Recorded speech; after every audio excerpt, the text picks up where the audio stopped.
From Transport Topics in Washington, D.C., this is RoadSigns. Here is your host, Seth Clevenger. Thank you for listening to RoadSigns, the podcast series from Transport Topics that explores the trends and technologies that are shaping the future of trucking. In this episode, we're going to examine the expanding menu of alternative fuels in the trucking industry. Over the past couple years, the conversation about the future of commercial vehicles has focused on electric-powered trucks.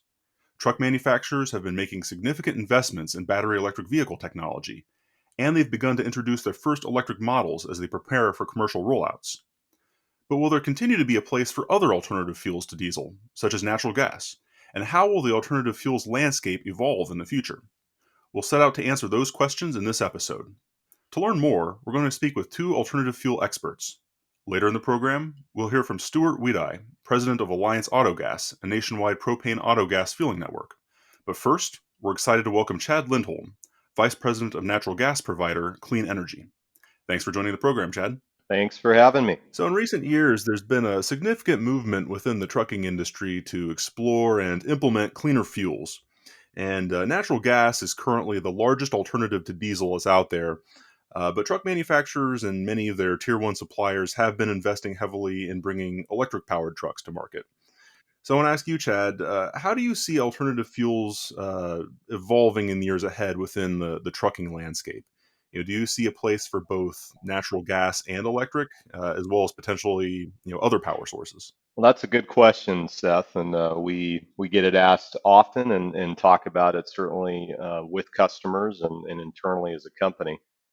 There's no question that the space is a large space, and there is a tremendous room and opportunity for all fuels and technologies to find a place.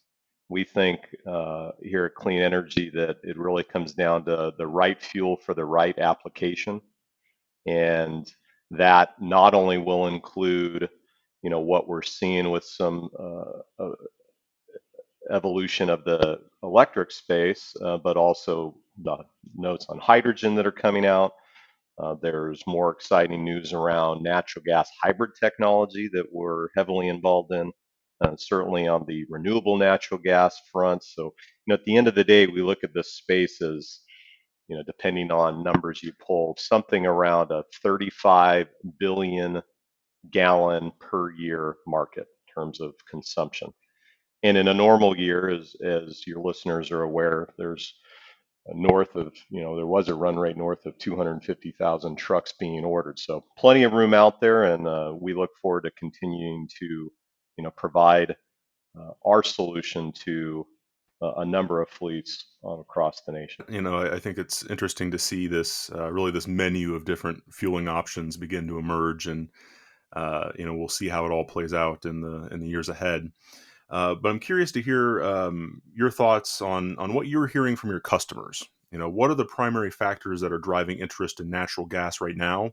Is it the business case? Is it emissions regulations? Maybe shippers with corporate sustainability goals, or some combination of those factors?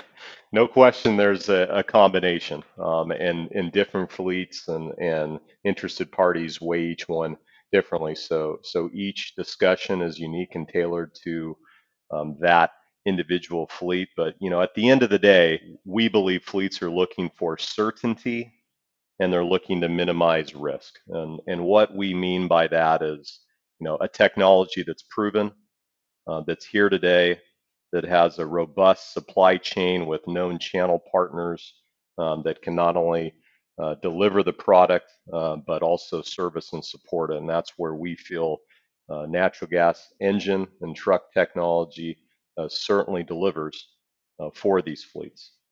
When you push aside from that and you can ensure fleets a peace of mind in those critical areas so they can get from point A to point B and deliver the goods that the consumers need on time, on schedule, then certainly a push around emission reductions and the big focus today on corporate sustainability goals is tremendously important. And we again feel like we have a solution that helps those fleets as well as their shippers achieve and in many cases exceed those goals. And when you think about the many applications in the trucking industry and in finding the right fueling option for the right application, what types of fleet operations do you think are best suited to natural gas? Well, initially it was shorter routes and lighter loads. So fleets typically returning home and hauling, we called it air, paper type products. There was fleets that just light products. The evolution that's happened in our space has been exciting, and it's been significant over the last decade or so as improvements have been made to the onboard fuel systems around quantity of storage in terms of gallons on board, the weight impact of those gallons on board, the improvement around just overall engine performance and reliability. So it's expanded, and it's expanded in such a way that while shorter routes are still something that's prominent, the technology has lended itself to fleets running upwards of 1,000 miles a day in between fills. And we see the regional trucking aspect moving uh, each and every quarter into, in some cases, line haul applications and truly coast to coast, border to border. So it's an application that really fits all different fleet parameters. Okay. And, we usually think of natural gas as a fossil fuel, but clean energy also offers a renewable form of natural gas called Redeem, which is made from biomethane gas extracted from landfills and dairy farms. It's a really different form of natural gas. How much can fleets reduce greenhouse gas emissions, with both conventional and renewable natural gas, compared to diesel? Well, it's an exciting space to be today, and we're proud to be at the forefront of the renewable gas revolution. And the reductions, frankly, are significant. There's not a lot talked about there. They're kind of forgotten. There's certainly buzz with other technologies out there, but let me put this into perspective. Today, what we have, essentially blue gas, conventional natural gas, and we have what we refer to as green gas, right, renewable gas.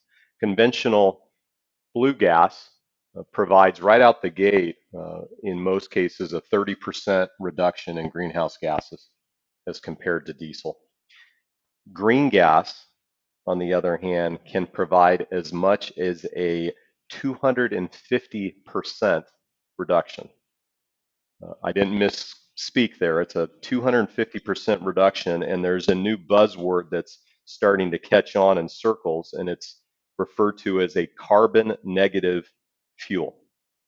We're excited to be in that space and begin to get the message out to fleet operators and the shipper community, policymakers, the media, that this is a viable alternative that at the end of the day provides more greenhouse gas emission reductions than any other technology that is being talked about in the space. No, it's really interesting. You're able to harness, biomethane,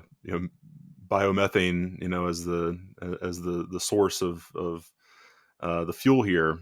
Um, and that it does seem like a really interesting option. And of course, as a fleet starts to consider, getting into natural gas or just kind of moving beyond diesel and testing out other fueling systems and technologies. One of the issues we often hear about is concern about the price, the upfront price investment. So I do want to talk to you about Clean Energy's Zero Now program. So essentially, this is allowing companies to lease or purchase natural gas trucks equipped with the Cummins Westport ISX-12N near zero engine for the same price as a diesel fleet. Talk about that. Walk us through it. Tell us more about that program. Sure. We're excited about it. Been in the throes now for the better part of a year, and in a way, educating some fleets and re-educating others on the advancements made in our field with today's natural gas engine technology and fueling infrastructure and support structure, as I referred to earlier. Zero Now is a program where, after talking with these fleets, and as you mentioned, recognizing that upfront hurdle cost and not an absolute guarantee or that certainty around, well, when's my payback going to occur? What's going to happen with oil and diesel prices, not just short term, but near term? And no one has the crystal ball there. So what we did was we said, we're going to take away that risk. We're going to eliminate the upfront cost, and we're on the back end going to guarantee a price that's lower than what you'd otherwise pay for diesel as pegged to the regional PAD index. We're able to do that through some unique partnerships that we've developed with the engine manufacturer community, the fuel system community, key principal dealers, and last but certainly not least, our largest shareholder, Total. What we do along those lines is we don't step into the truck purchasing, financing, leasing process. Fleets are able to do that as they normally would under their normal purchasing cycle. We offset that cost to fleets, again, through Total in a unique hedge mechanism where we, in turn, not only eliminate the upfront cost of today roughly $40,000 to $50,000 incremental for a natural gas option, but then peg a discount to diesel pad for the duration of that truck's life. So what's that mean to a fleet?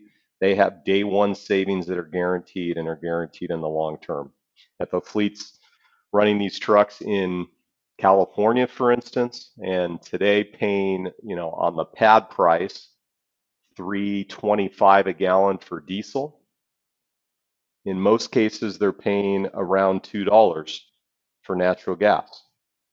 If that same fleet is running trucks in Texas, where diesel's significantly lower, like most parts of the United States, and let's just say diesel is hovering around 225 pad, and we guaranteed a comparable discount, they could be paying as low as $1.50 for fuel. We're excited about it. A number of fleets have stepped up and started the program with us, and we have generated tremendous interest from the truck community as we continue to roll this out and message it across the country. Got it. And this is available now for heavy duty trucks, right? And I understand there's plans to extend it to the medium duty market as well. You're right. We've had the 12-liter engine on the road for several years and have been able to directly market this program to those fleets that run in a typical Class A tractor trailer application. But we're excited as the 6.7-liter Cummins engine comes out into the marketplace with the same emission reduction benefits as the 9 and the 12-liter platforms. There's no question that we've begun to have discussions in the straight truck market with fleets running shorter routes on a comparable program, and they're excited to hear about it, and we're getting ready to fulfill a number of orders.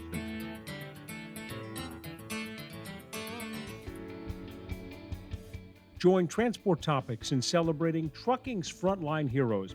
Late this summer, meet Peter Lacoste, driver for NFI Industries. It kind of feels good. When you do something of service, the job gets done, sure, but it also gives you a little bit of personal satisfaction, being part of the solution. I was always taught you get more if you give. There's more satisfaction in giving. Watch Peter's full introduction video and meet other heroes at ttnews.com.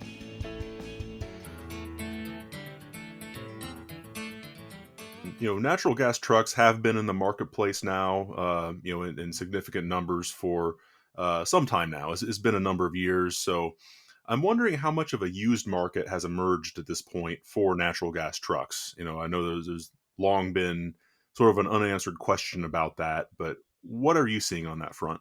Well, it's starting to grow. It's a challenge as you launch new products, new engines, and getting to a point where, one, the used products 4, 5, 6 years down the road are even available, and two, what's the residual value on those units. So we've worked through that process for the better part of the last decade, and we're really at a point now where we believe we have a known and proven residual value on used 12-liter trucks.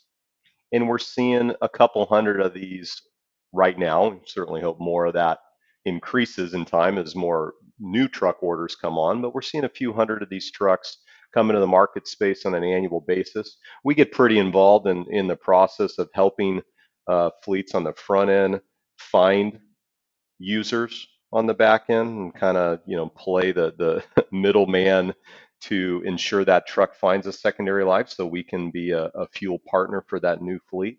Sometimes that means we're involved with the dealers that take these trucks back on track lease type programs or directly with the fleets. And they have a great use in the independent owner operator community for different contracted fleet carriers. Certainly that includes port and drayage operations. We see a lot of that excitement building right out in the ports of Los Angeles and Long Beach, and is starting to lend its way to other drayage applications across the country. And we've started to see a pickup in the United States Postal Service fleet carrier space, where these regional trucking companies are, again, looking for options and looking for cost competitive options to bid out and achieve their sustainability goals with cleaner, greener trucks. Now, for as long as trucking has been testing and implementing natural gas, there's also been this debate about compressed versus liquefied natural gas. And based on what we've seen in the market so far, CNG has seen broader adoption than LNG.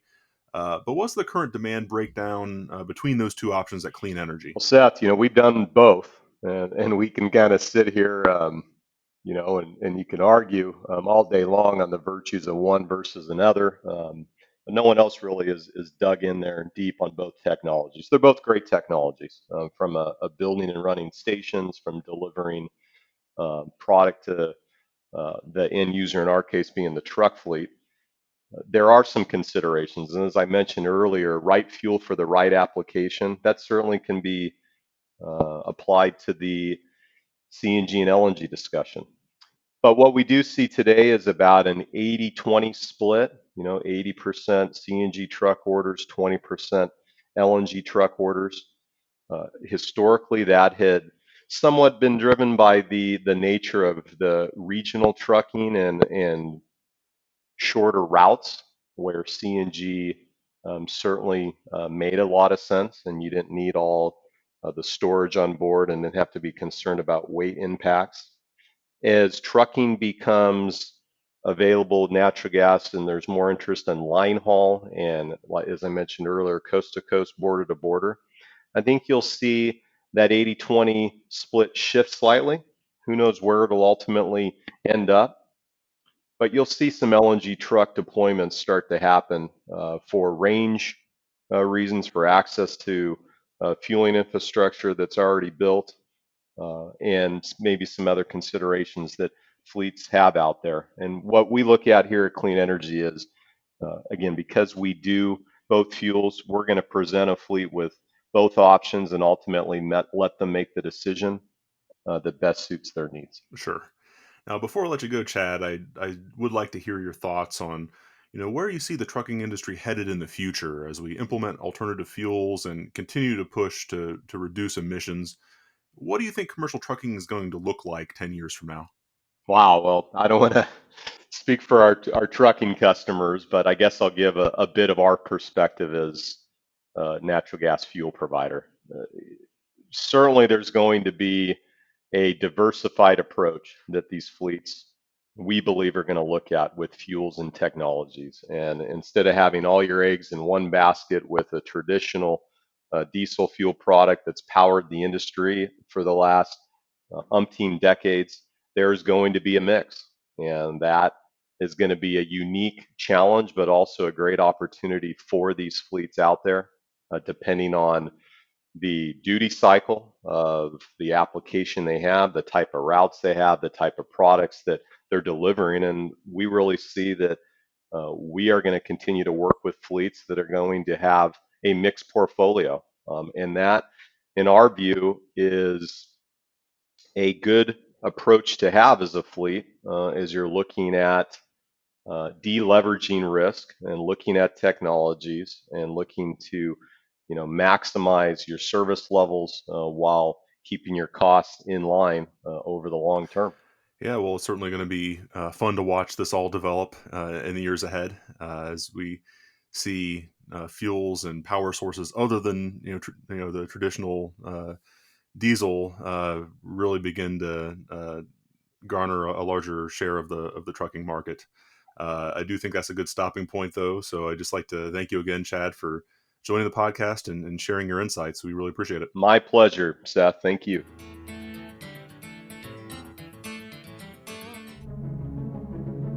In times like these, it's crucial to stay informed. Transport Topics is offering all the information you need to make business decisions in these unprecedented times. And in the wake of the many event cancellations and group gatherings, TT ensures a virtual way to consume business content and conversation.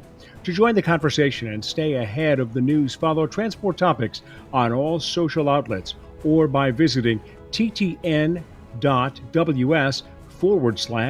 informed.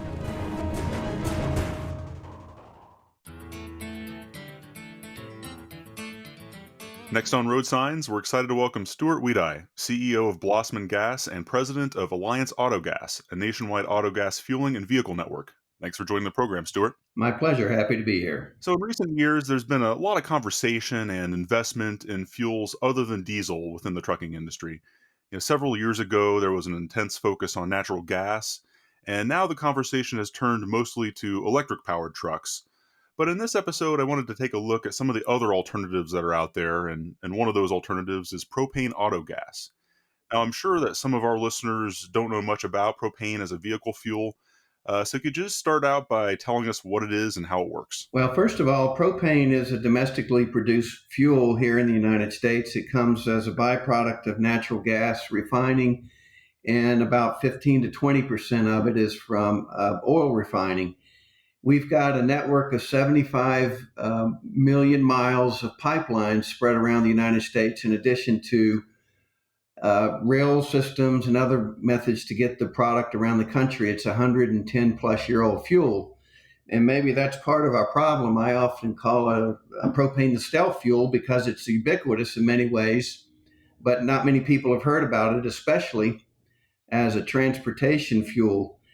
And there are over 27 million vehicles running on propane autogas globally. Unfortunately, there are only about 185,000 here in the United States, but it's a very popular alternative fuel to petrol or gasoline and diesel in other parts of the world. Now, what are some of the advantages of propane autogas compared with diesel? Why would a fleet operator in the transportation industry consider using propane instead of diesel? Well, that's a question we often get, and there are quite a few positive benefits. The first one that seems to be most effective in terms of the development of the market here in the United States is its cost advantage. Over the last 12 years, propane autogas has been around 30 to 35% less than gasoline and 45% less than diesel. So there's a very definite cost savings benefit. But one of the things that's happening, and I think this is a nice development in the transportation sector as well as other energy generation methods, is we're trying to find ways to be more responsible and good stewards of the Earth's resources and the environment. And propane versus diesel, especially take a school bus as an example, a diesel school bus reduces NOx or nitrogen oxides by 96%. And when you compare it to regular gasoline emissions, it's 30% less in greenhouse gases and up to 60% less NOx when you're using propane autogas. So there's a very definite emissions benefit. It's a cleaner burning fuel in addition to the cost benefit. I think everybody wants to be green until it costs something. So we sort of hit both of those benefits in our mind. Now, could you give us a few examples of the types of transportation customers that have implemented this fuel in their operations? Just some examples of the types of operations you mentioned. Buses. What else is out there? Well, paratransit vehicles and other vehicles moving people around communities. Think of your local community that's taking elderly folks and the infirmed to doctor's appointments, to the grocery store to pick up their medications and so forth. That has been a very popular adopter of propane autogas throughout the country, primarily because those vehicles are running all day, every day, and they have a lot of mileage on them, and the benefits really accrue, particularly on the cost saving side. Another area that's very popular is law enforcement. sheriff's department vehicles, some ambulances, package delivery services, which we think there's a good runway here in front of us with a lot of the changes that appear to be happening with people ordering things and having them delivered to home. It's sort of like 50, 60, 70 plus years ago, everybody delivered milk to the home, and now that's what goes around comes around, I guess. So law enforcement, people movers, package delivery services, and then there are plenty of other service businesses, pest control, as an example, who are driving around the community all day. And so it's particularly people who are driving 20, 25,000 miles per more or more per year that get the greatest benefit. Sure. And I'm also aware of some Class 8 trucking companies that have tested propane autogas, but of course it isn't in widespread use in freight transportation today. Now, the propane fueling system that I've read about actually substitutes propane for diesel at certain operating levels for the engine. So it's essentially using a mix of diesel and propane. First off, just explain how that would work in a Class 8 truck. Well, there's a propane injection system into a compression ignited engine, like a diesel engine for a Class 8 truck. And we can substitute up to 30 to 40% propane into that engine, and it still run within the proper operating parameters and the fuel system guidelines. And what that really does is it provides a cost-effective partial solution to the fuel cost, but also it allows the emissions to improve somewhat marginally, maybe only 10 to 14%.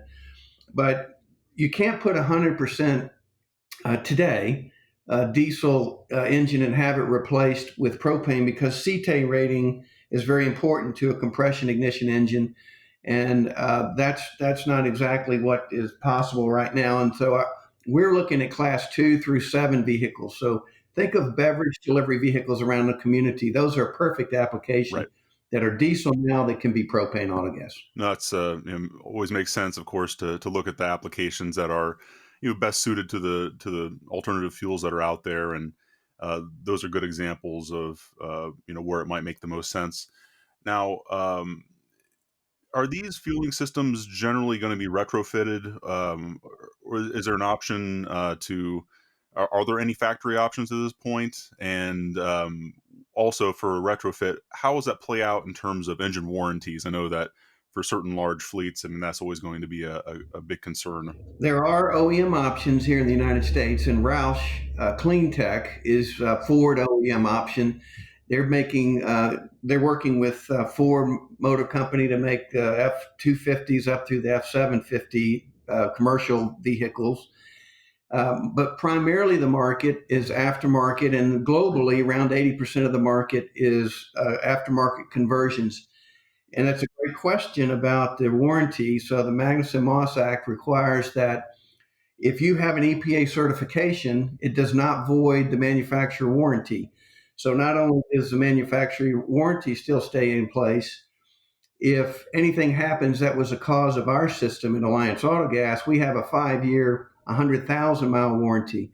So that is a very important factor, as you mentioned, and particularly fleet adoption. Now, one aspect of this that we talked about a little bit already, but I'd like to expand upon is, just the potential market for propane in commercial transportation. Could you just explain a little bit more about, precisely the vehicle types and the types of applications, business applications that you think will make the most sense for propane autogas? Well, we're exporting 27 billion gallons of propane out of this country today. If we just took that, we have the capability of converting over 6 million commercial vehicles to run on propane autogas in the United States. And I think that's relevant, that's important to understand in the context of there's no one solution. The electric vehicle has seemed to really gather tremendous amount of momentum, exposure, and potential, but you can't possibly make enough batteries because there aren't enough materials, and you have to look at how electricity is produced.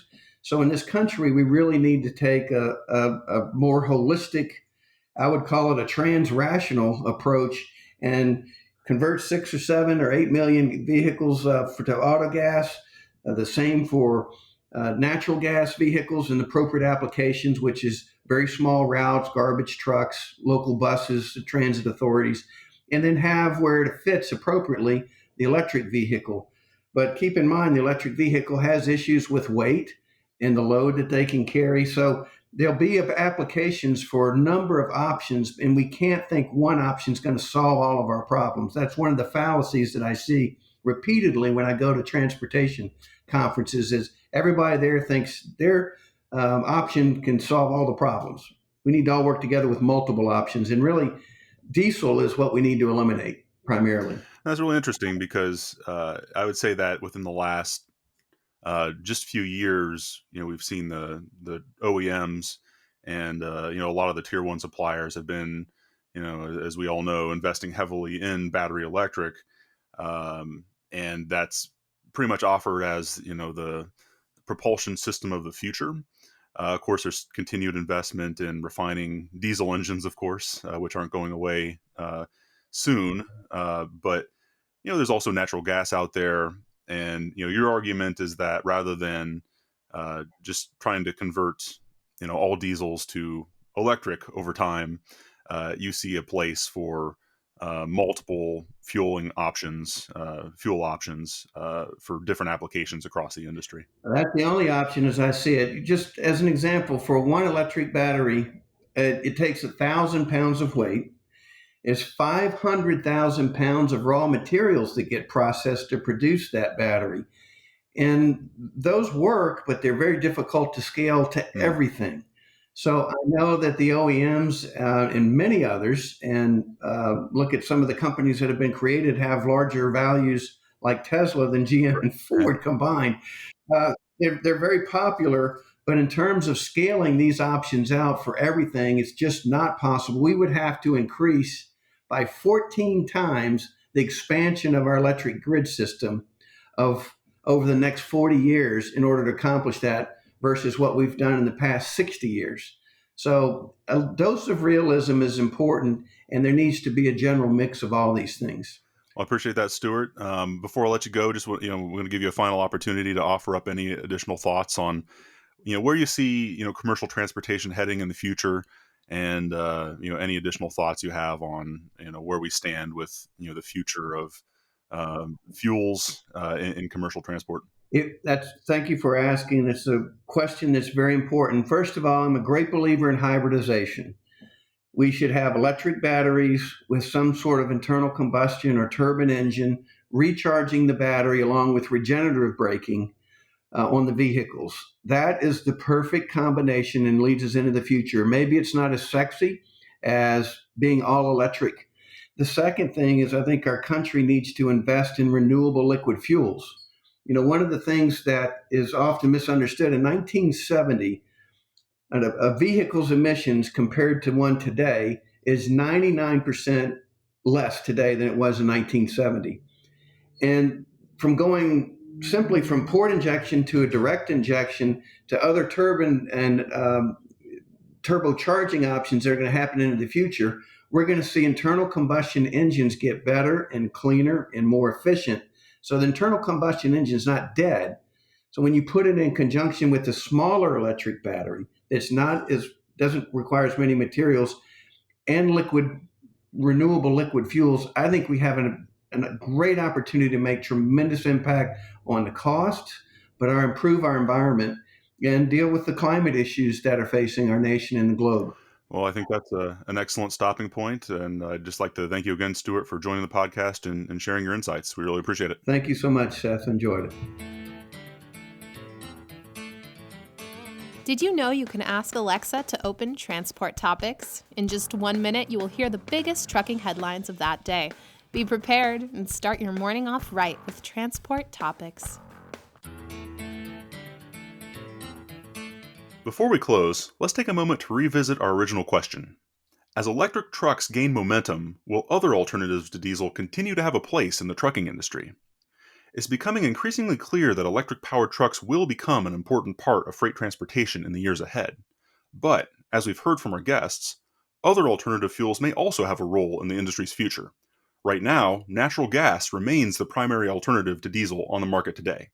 There was a time several years ago when natural gas seemed poised to capture a huge portion of the trucking market, back when diesel prices were hovering around $4 a gallon. That never fully materialized, in large part because diesel prices have since dropped. But natural gas continues to offer a pathway to lower emissions, especially as renewable natural gas becomes more available. And we certainly could see more deployment of other fuel options, such as propane autogas, in certain applications. All of these power sources, from natural gas and propane to electric, face similar challenges, such as higher upfront vehicle costs and the availability of fueling or charging infrastructure. But in the long term, as the transportation industry continues to look for ways to reduce emissions and improve efficiency, it's a safe bet that companies will be choosing from an expanding menu of fueling options in the years ahead. If you've enjoyed this episode of Road Signs, please let others know. Rate and review us on Apple Podcasts and Spotify. If my questions have sparked questions of your own, share them with me and the Road Signs team. You can email us at share@ttnews.com. We'll read them and respond daily. And be sure to come back in 2 weeks when you'll hear from Transport Topics features editor Michael Fries as he explores the effort to find more drivers and technicians and opportunities to expand diversity in the trucking industry. In this special series, you'll find out what it will take to develop your company's workforce. Until then, thank you for listening.